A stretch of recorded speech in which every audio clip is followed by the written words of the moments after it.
চলো আগে ভিতরে যাওয়া যাক, এই ক্যাফেটা নিয়ে পরে কথা বলছি। আজ কি কি অর্ডার করেছি দেখো। Alfredo white sauce pasta order করেছি, চিকেন মোগলাই পরোটা অর্ডার করেছি, পুরো ভেটকির grill fish with sorted veggies order করেছি, আর একটা হানি স্মুদিও নিয়েছি।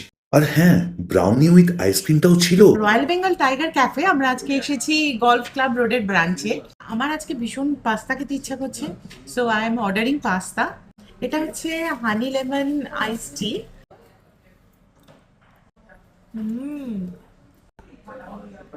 ওয়াও।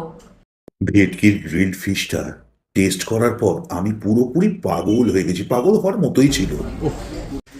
এটা কি মারাত্মক খেতে।